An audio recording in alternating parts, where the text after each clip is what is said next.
Welcome, everyone.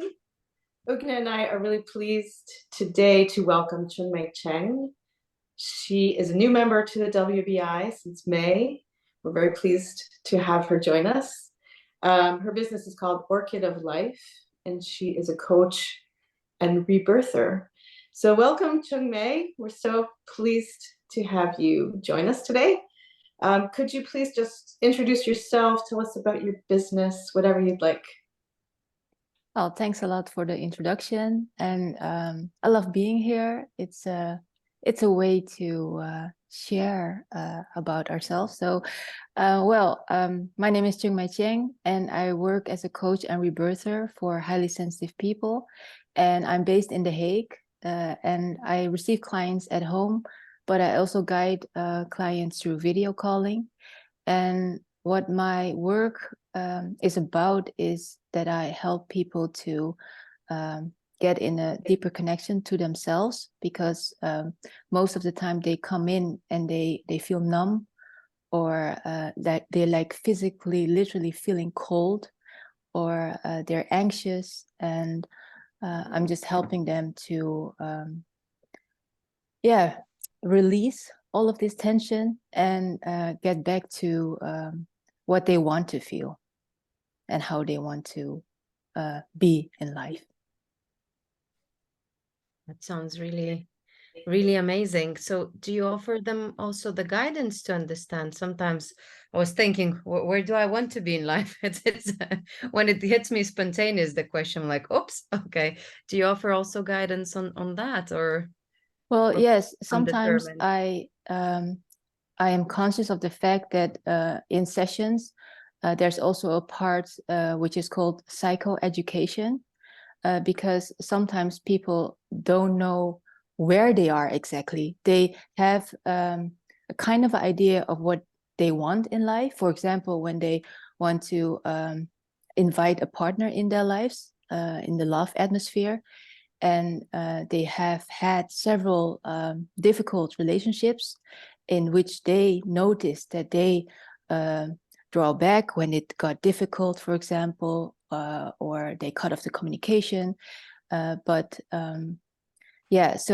what I do is actually make them conscious of what is in the core of what is holding them back. So they have an image of where they want to go, but first they need to understand where it's coming from. So then I'm thinking, for example, of narcissistic abuse. So when people come in, they need to get more clarification, and they need to get more conscious of the fact in which all different ways they are holding themselves back and hold themselves small. So on the work floor, for example, in how they communicate with their colleagues, in how they communicate in meetings. And then slowly they get more conscious of what is in the core of their pain, actually. And then we start working on that. And how many sessions do people do? Is it over a long period of time? Is it a short event? How does that work? Yes, well, from the moment I started doing breathwork or offer breathwork, because at the beginning of 2015, breathwork came into my life, my personal life. And then for 1 year, I've undergone that myself. And then I thought, yeah, I would like to offer that as well in my practice. And from that moment onwards, because I started in 2004 with coaching and applying different coaching techniques. And from that moment onwards, I offered long-during trajectories, because people came in with mental and emotional and physical complaints, which they were suffering for over a longer period of time. So that doesn't go away in a couple of sessions, but still, some people come in with a practical question, and then we just focus on the coaching, and then it can be maybe 2 sessions, 3 sessions, and then they're on their way again. But most of the people who knock on my door, they have been wrestling for a longer period with how they feel. And that in that case, it will be a longer. Yes. Yeah, that's right. Mm-hmm. Yeah, and then it's still their own choice if they want to continue with me, of course, or you know, in a while, like maybe 5 sessions or 10 sessions, they're like, oh, I'm going to practice it in my life and see how it goes, and then maybe they find someone else, you know, that can help them further. Yeah. Great. I have a curiosity, and I think maybe it can help also someone struggling and they don't know what's actually behind it. Do you see in your practice, do people come more because they're aware of internal problem, or is it also the body? As you said, sometimes it's in the body, sometimes it's inside of us.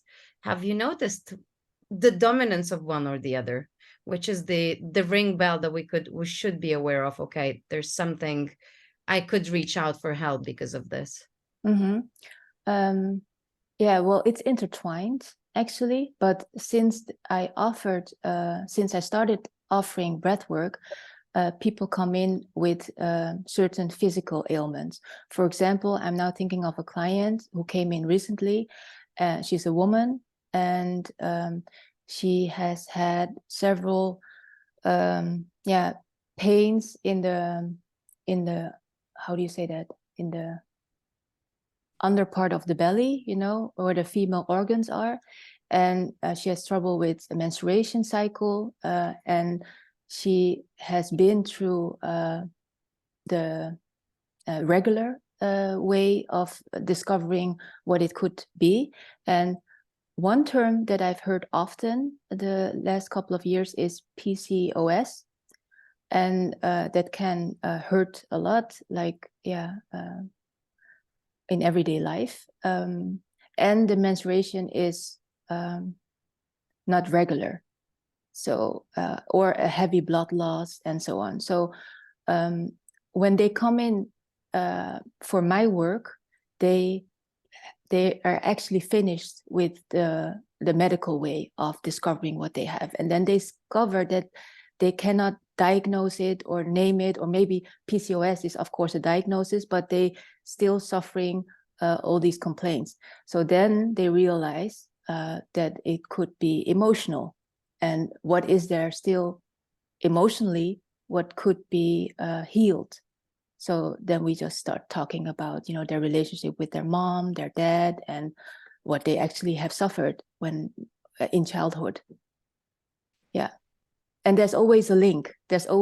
So all these discoveries are, to me, still kind of magical, because people can be so stuck from out of their heads, you know, that they want to analyze it. They want to know what it is, and they want to get rid of it as soon as possible. But when it comes to healing, it actually, I think it comes to discovering step by step where it comes from and what you can do to heal from it. And in this case particularly, this woman grew up in a household with dad and a mom who were very practical, who are top athletes. And she was the youngest of 4 children with 3 brothers.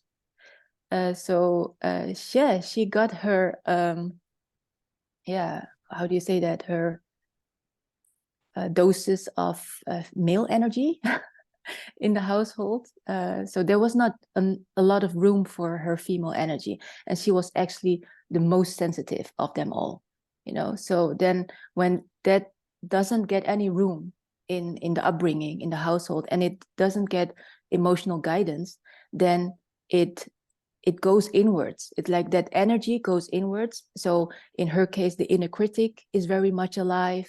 And she actually, with her mind, she actually is destroying her body. Yeah, so we are going to reverse that, you know, so she can embrace her full potential. That sounds so, but in a way it's true, because it is your full potential when you are connected with who you truly are, and then you can live that.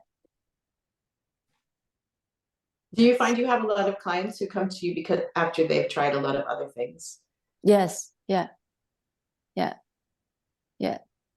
That's my experience. Yeah, and you're putting it all together for them and figuring out the core of the problem. Yes, yes, for sure. Yeah, because at the beginning of my career as a coach, I was also very much focused on the mind. So I used all of these different techniques such as neurolinguistic programming, provocative coaching, and that was all through the mind. But in a way, even during the neurolinguistic programming exercises, I saw physical changes in the person when they were walking through an exercise. So yeah, I was already aware of that, but actually, yeah, during the years, I slowly developed towards where I am now, that it's more like a whole picture of the, human mind and body and soul connection. Yes. I love what you said before. It's the awareness and the full potential. I like finding keywords. So I was looking, I had discovery, awareness, and full potential. I was taking notes while we were talking. It's Oh. really amazing what you do. Mhm. Beautiful. We usually ask what's the impact of your work on your clients, but I think in your case, it's really a superficial question at this point. Yeah, it's all about the impact that you give. You Yeah. give people their lives back. Mhm. Yeah, it is all about the impact. Yeah, that's right. Yeah. Mhm. So if you'd invite people to reach out, what is the point? What is happening with them or in their life that they would say, okay, I can reach out to Chungmei. She's the one who can help me. Where Yes. are they? All right, that's a great question. Thank you, Ogne. Well, I thought about that because over the years, I've seen so many different people, and I feel a really strong connection with people who see themselves as change makers, as health and communication professionals, as entrepreneurs, but also as artists. And there is something about creativity that also is a part of their question, actually, because when you come in and you feel numbed and anxious, there's actually very less playfulness and gladness and happiness in your awareness, right? In how you perceive life. So creativity comes in, for example, when people see themselves as creative people, but they feel a lack in how to organize that or how to develop skills to be creative at certain moments in life. Or people who want to be more creative, and then we focus on, okay, let's discover your innate talents and qualities and start doing that bit by bit to see how it affects you emotionally in daily life, and start sharing it with other people. So, and yeah, well, I don't know, does that answer your question actually? Yes, it does. I think it's the point where we're looking for how do I feel, and it actually answered quite well. Okay, thanks. Because I thought I forgot like the initial What was question the when I was question? talking. No, what we heard, I think, is Nancy. Yeah, tell me if it's the same. It's if you feel lost, and really you were saying it's also for people who are highly creative. They feel stuck sometimes, probably in life. They Mhm. don't know how to reach into the potential, one thing, and the others maybe they know it, but it's how do I go forward from there? So somehow reaching that inner balance, right? Yes, that inner balance, but also dare to focus on one thing, because you can be Right. creative in so many fields, and well, everything takes time and energy, and it's about what you want to materialize in your life. If it's like a painting that you want to work on, but at the same time you want to read 10 books, and you also want to write articles for a forum, or you want to go and speak, like, okay, what do you focus on, and in which phase of your life would you like to do that? And that takes courage. It takes courage to focus on something and to see it materialize under your hands, because it's a reflection of what you build. And I think one of the pitfalls is that people really connected to who they are, But if you are really in tune with creativity, you can more see it as an energy that comes through you, and you don't identify with it as much. And when you like slowly say goodbye to that connection, then you feel more free to create whatever you want, and share it with everyone. Because in the end, I think it's all about creation, and it's about sharing what makes you happy, because it will make others happy in the end. I'm surprised that we ended up with this, that we were talking about creativity. No, it's fantastic, but I didn't expect we were going to come here. So I think it's fantastic. I really, I think it's so interesting. So Yeah, I'm glad you're here. It is. It's a little journey, not an interview. We started at one point and we arrived at unexpected destinations. It's really beautiful. Thank you, Chungmei. Yeah. No, Nancy, do you have any further questions for our guest today? No. I think that's fantastic. Yeah. You gave us a lot of information, and I think hopefully this will give people a really nice picture of some of the things you do. I think there's probably a lot more you do, and how they can find you, and who might want to work with you. All right. And just a short reminder that if anyone wants to try what Chungmei does, we have her as our speaker in January at the VBII, right? At the networking event. So here you go. There's also an opportunity to ask more questions. If there's any unanswered questions in this interview, she'll be there in January to guide us through some breath work. So I'm really looking forward to that. Yes, I am. Me too. That's breath work is, what I do in my business as well as a voice teacher. So I'm really interested to see what yours is like. It's going to be different. Yeah, and I'm also interested to hear more about your work, because I'm also using the voice during breath work as an intervention to canalize, release emotions. Yeah, so let's connect the next time we see. Definitely. Great. Okay. Well, thank you so much for being here and for this beautiful journey today. And we will see you all soon in the next events or in the next interview. Yes, sign up. See you in January. Bye-bye. All right. Bye-bye. Bye.